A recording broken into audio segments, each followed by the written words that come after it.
Hello everyone, hope you all are doing good. So now I am here with the second quick revision of the Unit 1 of Process of Education. First of all sorry delay करने के लिए ये topics को, जबकि ये topic important थे but actual में मुझे खुद को स्टडी करना था इनको और प्रिपेयर करना था, क्योंकि मेरा भी एग्ज़ाम आपके साथ ही है तो उसके लिए थोड़ा सा लेट हो जाता है कई बार. But now start with that of the unit one में जो सारी इंडियन फिलोसफीज़ हैं as well as realism, existentialism, उसके बारे में हम पढ़ेंगे. तो देखिए जी, इसका प्लस पॉइंट यही है कि जो रियलिज़म और एक्सटेंशलिज्म आप पढ़ोगे ना, वो इंडियन फिलोसफी के वेदांत और सांख्या से ही रिलेटेड है. दोनों में ही दोनों ही क्या है, एक दूसरे से रिलेटेड है. और दोनों में ही प्लस पॉइंट ये है कि जो आप रियलिज़म में लर्न करोगे वो वहाँ जाके आप संख्या में सारा कॉपी पेस्ट कर दोगे. कैसे करोगे वो मैं आपको साइड बाय साइड बताती हूँ. But let's start with unit 1. तो जैसे कि हमने सेकेंड यूनिट तो ऑलरेडी कर ली थी, अब यूनिट 1 पे आते हैं. That is realism. सबसे पहले हम पढ़ेंगे रियलिज़म क्या होती है. तो रियलिज़म देखिए, अगर मैं आपको हिंदी में बहुत ही प्योर भाषा में समझाऊं तो रियलिज़म एक्चुअल में वो चीज़ है कि हमने बच्चों को सिखाना है कि जो ये सारी दुनिया है वो क्या है, रियल है और मटीरियलिस्टिक है. कि एक्चुअल में रियलिटी और अपीयरेंस में क्या फ़र्क है, कि क्या वो चीज़ असली है. जैसे साइंटिफिक एटीट्यूड वाले बच्चे होते हैं, साइंस पढ़ने वाले, साइंस को मानने वाले, ठीक है, वैसे बच्चे होते हैं ना, वो क्या करते हैं कि हमें रियलिटी तक जाना भी, एक्चुअल में रियलिटी है क्या. कि लोग देखो इतने वहम करते हैं ये सब चीज़ें, बट जो साइंटिफिक एटीट्यूड वाला होगा वो क्या कहेगा कि नहीं, मुझे जानना है कि एक्चुअल में इसके पीछे की रियलिटी क्या है. तो वो क्या हो जाएगी, रियलिज़म हो जाएगी कि एक्चुअल में रियलिटी है क्या. तो ये देखिए ओल्डेस्ट फिलॉसफी है, ये लेटिन वर्ड रेस से लिया गया है जिसका मतलब है रियल. और इसके फाउंडर कौन थे, एरिस्टोटल ने रियलिज़म की फिलॉसफी दी थी, थ्योरी दी थी, वट एवर यू कैन से. इसमें बोला गया है कि the world is real and material. Realistic believe in the present life. वो सोचते थे कि जो है आज है, प्रेजेंट में है और रियल है. और फिर एम्स ऑफ एजुकेशन क्या थे रियलिज़म में, तो मेन एम्स थे ताकि बच्चे को हम प्रिपेयर कर सके हैप्पी और सक्सेसफुल लाइफ के लिए, ताकि उसको पता हो कि असली चीज़ क्या है, रियलिटी क्या है और क्या रियलिटी के पीछे, पीछे की एक्चुअल में रियलिटी क्या है. In short you can say to equip the child with information. बच्चे को एग्जैक्ट इन्फॉर्मेशन देना. तो देखिए जी, अगर आप उसको रियलिटी को फेसअप करना सिखा दोगे बच्चे को, तो उसकी मेंटल और फिजिकल पावर्स भी डेवलप होंगी. करेक्ट है, तो बच्चे का डेवलप होगा ही. वोकेशनल एजुकेशन उसको दी जाएगी and preparing the child for the real life, कि एक्चुअल में लाइफ है क्या.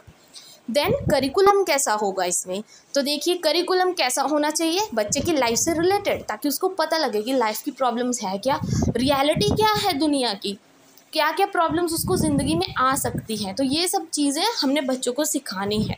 तो देखिए हम उसमें साइंस सब्जेक्ट्स डाल सकते हैं, करिकुलम में इंक्लूड कर सकते हैं, नेचर से रिलेटेड कुछ सब्जेक्ट्स इंक्लूड कर सकते हैं. 30 सब्जेक्ट्स होते हैं और उसमें से बच्चा अपने चॉइस का कुछ भी चूज़ कर सकता है जो उसका इंटरेस्ट है, और हमेशा मदर टंग में ही होना चाहिए. डिसिप्लिन, सेल्फ डिसिप्लिन की बात की है कि सबसे इम्पॉर्टेंट, सबसे पहला क्या होता है, सेल्फ डिसिप्लिन. तो देखिए अगर उसको क्यूरियोसिटी है रियलिटी जानने की, तो मेथड्स ऑफ टीचिंग कौन से होंगे, ज़्यादातर साइंस से रिलेटेड होंगे. कैसे कैसे होंगे, एक्सपेरिमेंटेशन वो बच्चा करेगा, डेमोन्स्ट्रेशन मैथड्स होंगे, drill method, recitation method, repeat up करना उस चीज़ को बार बार, एक्सरसाइजेस करना और ऑब्जर्व करना सबसे इम्पॉर्टेंट है. ठीक है, आई होप आपको रियलाइजेशन समझ आ गया, ये रियलिज़म समझ आ गया. अब आते हैं एग्जिस्टेंशलिज्म पे. ठीक है, तो इस पे वर्ड पे मत जाना, कई बार मैं खुद कंफ्यूज हो जाती हूँ उसको बोलते क्या है, कैसे बोलेंगे. देन एग्जिस्टेंशलिज्म क्या है एक्चुअल में, कि इसमें बोला गया है, देखो पहले तो रियलिज़म था, उसमें क्या बोला है कि रियलिटी एक्चुअल में क्या है वो बच्चे को आपने सिखाना है. एग्जिस्टेंशलिज्म होता है कि मैं एज अ ह्यूमन एग्जिस्ट क्यों कर रही हूँ, मुझे ये जानना है मैं यहाँ पे क्यों हूँ, मुझे भगवान ने क्यों नीचे भेजा, क्या मेरा काम है. ठीक है, why I am here, who am I, in actual में मैं हूँ क्या, मैं क्यों एग्जिस्ट कर रही हूँ यहाँ पे. तो वो सारे क्वेश्चंस किस में आ जाते हैं, एग्जिस्टेंशलिज्म में. तो देखिए ये पॉपुलर हुई थी सेकेंड वर्ल्ड वॉर ईयर्स में, जब सेकेंड वर्ल्ड वॉर चल रही थी उस टाइम ये क्या है, बहुत पॉपुलर हुई थी ये फिलॉसफी. फादर कौन थे एग्जिस्टेंशलिज्म के, सोरेन काइकीगार्ड. ठीक है, उन्होंने बोला कि जो इंडिविजुअल है वो खुद रिस्पॉन्सिबल है for giving life the meaning. ठीक है, कि जैसे मेरी लाइफ है, मैं यहाँ पे एग्जिस्ट कर रही हूँ, ठीक है, तो मैं क्यों एग्जिस्ट कर रही हूँ, मैं खुद अपनी लाइफ को मीनिंग दूंगी, खुद कुछ करूँगी, कमाऊँगी, कुछ बनूँगी, तो अपनी लाइफ को खुद मीनिंग देना है, कोई दूसरा नहीं आएगा तुम्हें कहने। That is what existence is, कि आप क्यों एग्जिस्ट कर रहे हो, अपना मोटिव पूरा करो जिस वजह से आप यहाँ पे हो। तो ये फोकस करता है उन कंडीशंस पे कि ह्यूमन एग्जिस्टेंस में क्या क्या चीज़ें आती हैं। मोस्टली देखो इमोशंस तो है ही ह्यूमंस में, एक्शंस भी है, थॉट्स भी है, मीनिंग ऑफ लाइफ और रिस्पॉन्सिबिलिटीज़ तो है ही है। तो उनके कहने का मतलब ये है कि जो ह्यूमंस है ना, एक्चुअल में इसका एक्सटेंशलिज्म का कंसेप्ट ही यही कहता है कि जो ह्यूमंस है एग्जिस्ट करते हैं, उनको पूरी फ्रीडम है, वो क्या चूज़ करते हैं क्या चूज़ नहीं करते। जब वो किसी चीज़ को चूज़ करेंगे तो उसके साथ देखो, अगर किसी चीज़ को आपको आज़ादी मिल रही है तो उसके साथ साथ आप पे रिस्पॉन्सिबिलिटीज़ भी तो है ना। कल को आप, चलो ठीक है, आपने कमाना शुरू कर दिया, आप आज़ाद हो गए, आपके घर वालों ने आपको फ्रीडम दे दी, बट उसके साथ आपके सर पे रिस्पॉन्सिबिलिटीज़ भी तो हैं। जॉब की रिस्पॉन्सिबिलिटी है, टीचर हो तो टीचिंग की रिस्पॉन्सिबिलिटी आप पे है। तो रिस्पॉन्सिबिलिटी के साथ साथ चॉइसेस तो आती ही हैं, बट अगर आप चूज़ करते हो तो देखो सक्सेस और फेलियर का डर तो रहता ही रहता है। तो ये सारी चीज़ें आती हैं एक्सटेंशलिज्म में, ये जो आपको 5 चीज़ें बताई हैं, ठीक है जी। आई होप आपको समझ आ गया कि ह्यूमन एग्जिस्ट तो करता है, ह्यूमन को फ्रीडम भी है, वो चूज़ भी करेगा, बट उससे सक्सेस मिलेगी या failure, it depends on his और her choice. Now come the aim of education. तो एग्जिस्टेंशियलिज्म में जो एम्स ऑफ एजुकेशन क्या है, reawakening of the man's interest, कि बच्चे का इंटरेस्ट क्या है, वो रीअवेकन करना, उसको जगाना नींद से कि भाई उठ, तेरा इंटरेस्ट ये है, तुझे ये करना है। सेल्फ रियलाइजेशन, कि खुद को उसको रियलाइज़ होना चाहिए कि उसकी पोटेंशियल क्या है, उसकी एबिलिटीज़ क्या हैं। Prepare the child to face the tragic situations, कि जो लाइफ की सिचुएशंस है, ह्यूमन एग्जिस्टेंस है, फ्रीडम भी है, बट देखो रिस्पॉन्सिबिलिटी भी है, उसके साथ सक्सेस और फेलियर भी है, तो बच्चे को तैयार तो करना ही करना है ना आपने। Develop the unique personality of the child, उसकी एक अलग पर्सनैलिटी भी है उस बच्चे की जिसको आपने डेवलप करना है, तो ये एजुकेशन से ही हो सकता है। ट्रू सेल्फ, उसको एक्चुअल में खुद से मिलाना कि मैं एक्चुअल में हूँ क्या। सोशल एडजस्टमेंट तो देखो बच्चे को सीखनी पड़ेगी अगर एग्जिस्ट करना है। देन चॉइस मेकिंग पावर तो है ही है, तो उसको कंसेप्ट एक्सटेंशलिज्म का देख सकते हैं आप। अभी मैंने वैसे आपको बता दिया है कि जो मैनकाइंड है वो तो फ्री विल है, ठीक है, कि वो क्या करता है क्या नहीं वो उसकी मर्जी है। उसके साथ साथ देखो चॉइसेस भी हैं और उससे स्ट्रेस तो क्रिएट होता ही होता है। कुछ चीज़ें इरेशनल होती हैं जिनकी एक्सप्लेनेशन होती ही नहीं है, ऐसे ही एग्जिस्ट करती रहती हैं। If one makes a decision he और शी मस्ट फॉलो थ्रू, कि अगर कोई डिसीजन ले लेता है, चॉइस ले लेता है, बट अब उसको अगर सक्सेस मिलती है या फेलियर वो उस इंसान पे डिपेंड करेगी, कोई तीसरे पे डिपेंड नहीं करेगी कि मैंने तेरे कहने पे कुछ किया या मैंने खुद किया, ठीक है, क्योंकि वो खुद का ही था डिसीजन, तुम्हारा किसी ने नहीं कहा तुम्हें। देन मेथड्स ऑफ टीचिंग कौन कौन से आएंगे, फिर कौन कौन से टीचिंग मेथड यूज़ करोगे उस बच्चे को सिखाने के लिए। फोकस करोगे आप इंडिविजुअल पे, केस स्टडी करोगे उस बच्चे पे, ठीक है, क्वेश्चन आंसर मेथड यूज़ करोगे। टीचर क्या होना चाहिए उस टाइम आपका, as a guide, honest, open and questioner, जो क्वेश्चन आउट करे उस बच्चे से ताकि उसको पता लगे that who in actual he और शी इज़, ठीक है। आई होप ये 2 कंसेप्ट समझ आ गए। अब मैं आपको इंडियन फ़िलासफ़ी और वेस्टर्न फ़िलासफ़ी के, वेस्टर्न तो देखो अभी आपने पढ़ ली, अब जो इंडियन फ़िलासफ़ी है ना उसमें एक पॉजिटिव पॉइंट है जो मैंने स्टार्टिंग में भी आपको थोड़ा सा बताया कि जो आपने रियलिज़म ने पढ़ा है ना, रियलिज़म में आपने जो पढ़ा है रियलिज़म में वो किस में आएगा, संख्या में, इंडियन फ़िलासफ़ी की संख्या में। और जो आपने एग्जिस्टेंशलिज्म में पढ़ा है वो आएगा वेदांता फ़िलासफ़ी में। ये चीज़ें याद रखना, ठीक है, कोई चेंजेस नहीं है, मेथड्स ऑफ टीचिंग सेम है, करिकुलम सेम है, ठीक है जी, एम्स ऑफ एजुकेशन सेम है। बाकी मैं आपको देखो अभी पढ़ाती हूँ तो आपको और क्लियर हो जाएगा, बस याद रखना, ये प्लस पॉइंट है इसका, ठीक है। अगर कई बार आपको नहीं समझ आता क्वेश्चन में क्या लिखूँ अभी क्या छोड़ूँ, तो ये पॉइंट्स याद रखना। तो देखिए इंडियन फ़िलासफ़ी है जो, वो उसके 6 सिस्टम्स होते हैं, बट 3 आपको बताए गए हैं, ठीक है, बाकी के 3 नहीं बताए गए। जो 3 मेन है वो इंक्लूड किए गए हैं आपके सिलेबस में, कौन कौन से है, योगा, वेदांता एंड संख्या। तो देखिए संख्या क्या होता है, आपने हिंदी वर्ड सुना होगा, संख्या मतलब नंबर्स की बात की गई है यहाँ पे, ठीक है। किसने ये वर्ड दिया था, किसने संख्या फ़िलासफ़ी दी थी, कपिला ने। कपिला ग्रेट सेज थे, ठीक है, उन्होंने संख्या फ़िलासफ़ी इंट्रोड्यूस की थी। ये ओल्डेस्ट फ़िलासफ़ी है, ठीक है, किस चीज़ पे बेस्ड है ये? उपनिषद पे बेस्ड है। तो जो उपनिषद थे ना, उन्होंने क्या किया था, 2 स्कूल्स खोले थे। अभी ध्यान से सुनना, 2 स्कूल्स थे, एक था वेदांता, एक था संख्या, जो अब भी मैंने बोला। और जो संख्या है, संख्या का मतलब ही रियलिस्टिक है। तो देखिए, जो भी आपने रियलिज्म में पढ़ा तो वो संख्या में तो है ही है, संख्या का मतलब ही रियलिज्म है। ठीक है जी, इन दोनों में कोई चेंजेस नहीं है, ये एक ही चीज़ है। संख्या मतलब रियलिस्टिक एंड वेदांता मतलब आइडियलिस्टिक, वैसे तो एग्जिस्टलिज्म, ठीक है, जो हमने अभी पढ़ा। संख्या का मतलब नंबर। जो संख्या है वो किस चीज़ पे बेस्ड है? Theory of causation. किसने दी थी? एरिस्टोटल ने। यही पढ़ा था ना हमने रियलिज्म में, बस उन्होंने थोड़ा सा मोल्ड करके बताया है आपको थ्योरी ऑफ कॉजेशन। एक्चुअली जब जिस टाइम मैं पढ़ रही थी ये अभी थोड़े टाइम पहले, तो मुझे भी यही देखने को मिला कि दोनों चीज़ें तो सेम सेम है, तो उसलिए मैंने नोट्स भी उस अकॉर्डिंग ही बना दिया आपके लिए। ठीक है, देन जो एरिस्टोटल थे उन्होंने थ्योरी दी थी कॉजेशन की। कॉजेशन मतलब कॉज, कोई चीज़ हुई, रियलिटी में हुई, रियल है वो चीज़, कैसे हुई, उसके 4 पॉइंट्स हैं। अब भी ध्यान से ये 4 पॉइंट सुनना।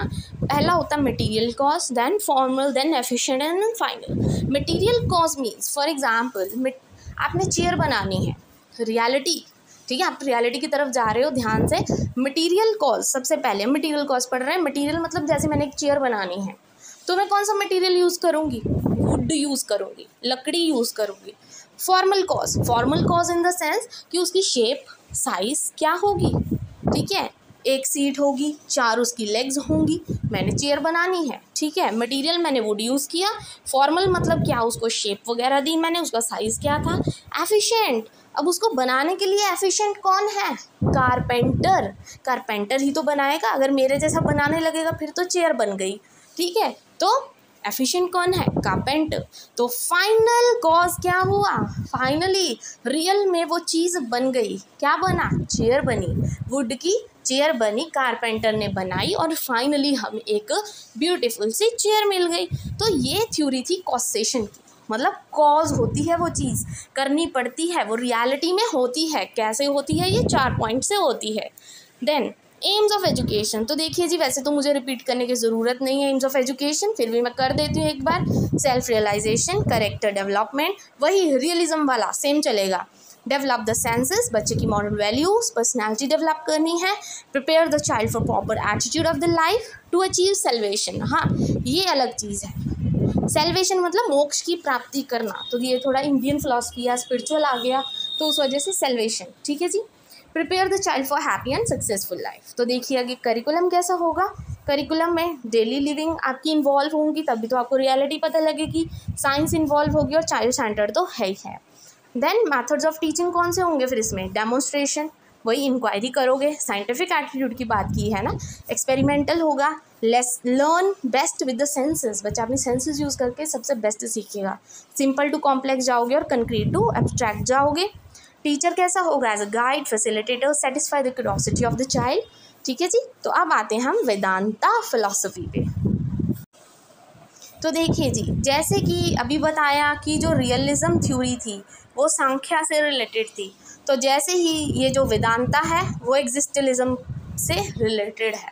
सेम कॉपी पेस्ट, बस हाँ, थोड़ा पॉइंट चेंजेस हैं। Point changes in the sense कि थोड़ा बहुत इंट्रोड्यूस करना पड़ेगा, जैसे आपको पता ही है कि आपको आंसर बड़ा करना होता है, तो उसके लिए Upanishad are actually refer to as Vedanta, ठीक है। उपनिषद को क्या बोलते हैं हम? वेदांतास बोलते हैं। वर्ड वेदांता ग्रीक वर्ड से लिया गया। वेदा क्या होता है? Complete knowledge. अंता क्या होता है? एंड, अंत होना किसी चीज़ का, एंड। तो जो वेदांता था ना, it's conclusion of all the knowledges, that it is the end of the knowledge. जो वेदा थे, वैदिक पीरियड था, जो वेदास हम पढ़ते हैं ना, वेद पुराण, तो उसमें क्या है, वो तो एंड था नॉलेज का, इतनी ज़्यादा नॉलेज थी, ठीक है। तो एम्स क्या होंगे? वही एग्जिस्टलिज्म के। करेक्टर डेवलप होगा, सेल्फ ऑब्जर्वेशन डेवलप होगी, सेंस ऑफ रिस्पॉन्सिबिलिटी आएगी, जैसे कि ह्यूमंस एग्जिस्ट करते हैं तो रिस्पॉन्सिबिलिटी भी है उनके पास। फेस ट्रेजिक सिचुएशंस की कैसे फेस अप करना है, ये चीज़ें सिखाती है एजुकेशन। और सेल्फ सफिशिएंसी कि सेल्फ सफिशिएंट कैसे बनना है, खुद ही अपना काम करना है, किसी पे डिपेंडेंट नहीं होना है। मेथड्स ऑफ टीचिंग, वही question answer method, observation method, learn by insight and story telling method. Curriculum कैसा होगा? तो करिकुलम में देखिए, करिकुलम में बच्चा Vedas, Upanishad, history, economics, chemistry and zoology, then comes a discipline. तो देखिए डिसिप्लिन, सेल्फ डिसिप्लिन तो फेमस किया पड़ा है ना सबने, पोलो फ्रायर हो गया, इवन इलिच होगी, सब ने बस यही self discipline. Self realization, teacher कैसा होना चाहिए, आचार्य, prepare the child for the practical and spiritual life. और स्कूल की सेटिंग्स कैसे होनी चाहिए, स्कूल देखो नेचुरल सेटिंग्स में होना चाहिए और अंडर द ट्री पढ़ाया जाना चाहिए, क्योंकि देखो इंडियन फिलॉसफी थी तो वही पेड़ छाँव के नीचे फॉरेस्ट में बैठा के पीसफुल प्लेस होनी चाहिए, और स्कूल को एज अ मंदिर माना जाए, गुरुकुल माना जाए और आश्रम माना जाए। Then come yoga philosophy. तो इसको तो मैं आपको यही कहूँगी 2 नंबर में लर्न कर लो, काफ़ी है। योगा फिलॉसफी किसने दी थी, महर्षि पतंजलि ने। ये एक थ्योरेटिकल नहीं बट प्रैक्टिकल है, बिकॉज देखो योगा है हम करके ही सीखते हैं। योगा कितनी तरह की होती है, अगर आपकी नॉलेज बहुत अच्छी है फिजिकल एजुकेशन में तो आप उसको भी इंट्रोड्यूस कर दो 2 नंबर में, ठीक है जी। बाकी फिलॉसफीज़ की तरह जो योगा फिलॉसफी है doesn't consider body as insignificant. देखो जैसे बाकी फिलॉसफीज़ आई उन्होंने तो बोला कि जो एक बॉडी होती है इंसान की वो तो मोर्टल होती है, ठीक है, ये तो बस भगवान का दिया हुआ होता है। But the thing is yoga philosophy कहती है कि बॉडी तो बहुत ज़्यादा यूज़फुल होती है, इसको यूज़ करना आना चाहिए, ठीक है। योगा करके उसको फिट रखना, ये सब चीज़ें भी कोई कर सकता है। तो 8 फोल्ड पार्ट्स थे योगा के, जिसको हम अष्टांगा योगा कहते हैं।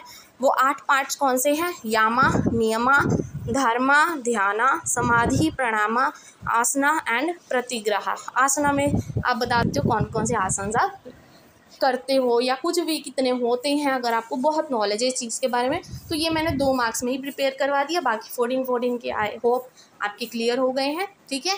तो इससे आपकी पहली यूनिट है, तभी मैंने अलग से ये क्विक रिविजन सिर्फ 1 यूनिट की बनाई है। सेकेंड हम ऑलरेडी कर चुके हैं प्रीवियस वीडियो में।